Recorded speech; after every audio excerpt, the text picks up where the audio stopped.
kelompok 3 dan 7 akan memperkenalkan diri sebelum membuat video debat tersebut. Perkenalkan, nama saya Abdul Basit Rofi sebagai moderator. Perkenalkan, nama saya Nurmayati sebagai Pro 2. Perkenalkan, nama saya Sipa Walia Putri sebagai Pro 1. Perkenalkan, nama saya Jamon Fikir dari Adnan sebagai kontra 1. Perkenalkan, nama saya Muhammad Anas dari kontra 2.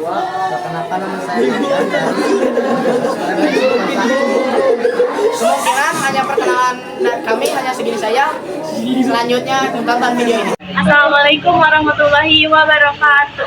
Salam sejahtera bagi kita semua. Hari ini kita berkumpul untuk membahas topik yang sangat menarik dan penting bagi bangsa Indonesia, yaitu pengakuan Indonesia sebagai negara maju. Pertama-tama, izinkan saya tegaskan bahwa Indonesia pantas diakui sebagai negara maju, bukan hanya karena kita memiliki potensi yang luar biasa, tetapi juga karena kita telah menunjukkan kemajuan yang signifikan dalam berbagai bidang. Assalamualaikum warahmatullahi wabarakatuh. Perkenalkan, nama saya Abdul Basit Rofi sebagai moderator dari debat pro dan kontra. Di sini saya akan menyampaikan beberapa pendapat atau berbincang pada tim pro dan tim kontra. Untuk tim pro dan tim kontra, kami persilahkan. Kenapa saya pro terhadap Indonesia diakui negara maju oleh Amerika? Karena Indonesia telah mencapai kriteria negara maju seperti pertumbuhan ekonomi. Indonesia telah mengalami pertumbuhan ekonomi yang stabil dan berkelanjutan selama beberapa dekade. Dengan peningkatan pendapatan per kapita dan penurunan angka kemiskinan, ini menunjukkan kemampuan Indonesia untuk membangun ekonomi yang kuat dan berdaya saing. Sumber daya manusia. Indonesia memiliki populasi yang besar dan muda dengan tingkat literasi yang meningkatkan dan akses pendidikan yang lebih baik. Ini merupakan aspek penting untuk mendorong inovasi, kreativitas, dan pertumbuhan ekonomi.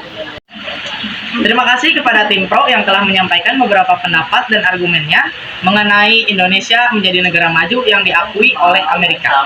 Selanjutnya kita lanjutkan lagi debat ini dengan tim pro yang kedua. Tim pro, silakan. Indonesia layak diakui sebagai negara maju oleh Amerika Serikat karena pertumbuhan ekonomi yang pesat, sumber daya alam yang melimpah, populasi yang besar dan terdidik, serta potensi peningkatan investasi asing. Status negara maju akan meningkatkan prestasi internasional dan menarik lebih banyak investasi, mendorong kemajuan lebih lanjut.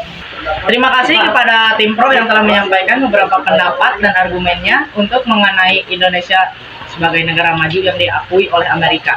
Kita lanjutkan lagi debat ini dengan beberapa debat, yaitu debat yang tidak setuju atau kontra. Untuk tim kontra, kami persilahkan. Saya akan menyampaikan bahwa Indonesia diakui sebagai negara maju oleh Amerika itu tidak benar. Karena di Indonesia masih banyak orang miskin. Di Indonesia masih banyak orang yang hidup di bawah garis kemiskinan. Yang kedua, pendidikan masih kurang. Kualitas pendidikan di Indonesia masih kurang dibandingkan dengan negara-negara lain. Yang ketiga, jalan dan infrastruktur masih rusak. Banyak jalan dan infrastruktur di Indonesia yang masih rusak dan perlu diperbaiki. 4. Korupsi masih ada. Korupsi masih menjadi masalah besar di Indonesia. 5. Ketergantungan pada alam yang alam masih tinggi. Indonesia masih sangat tergantung pada sumber daya alam. Terima kasih kepada tim kontra yang telah menyampaikan beberapa pendapat bahwa tidak setuju jika Indonesia itu diakui sebagai negara maju oleh Amerika. Selanjutnya kita lakukan lagi dengan tim kontra 2. Untuk tim kontra 2, kami persilakan. Assalamualaikum warahmatullahi wabarakatuh. Perkenalkan, nama saya Muhammad Anas. Saya dari tim kontra. Saya tidak setuju karena Indonesia belum mencapai status negara maju menurut standar Amerika Serikat. Meskipun Indonesia telah maju dalam beberapa bidang, namun masih terdapat banyak tantangan yang harus diatasi seperti kemiskinan, korupsi, dan infrastruktur yang belum memadai. Terima kasih untuk tim kontra 2 yang telah memberikan beberapa pendapat atau argumennya mengenai tidak setujunya atau kontra bagi Indonesia yang maju. Terima kasih kepada kedua tim yang telah menyampaikan beberapa pendapatnya. Dilanjutkan dengan refleksi dari kedua tim dari pro dan kontra. Kami persilahkan. Refleksi tentang potensi pengakuan Amerika Serikat terhadap Indonesia sebagai negara maju menekankan aspek-aspek positif dan peluang yang terbuka bagi Indonesia. Pandangan ini optimis dan melihat pengakuan tersebut sebagai batu loncatan menuju kemajuan yang lebih besar. Saya dari tim kontra, saya di sini mau mempresisikan bahwa Indonesia diakui oleh Amerika itu bahwa tidak benar. Indonesia masih mempengaruhi Amerika, tidak membuat perbedaan nyata dalam kehidupan sehari-hari masyarakat Indonesia. Sekian dari kelompok kami. Unsur makola, walatan zur makola. Mungkin cukup sekian dari kami. Bila ada kesalahan dari perkataan dalam membuat video tersebut, mohon dimaafkan. Wassalamualaikum.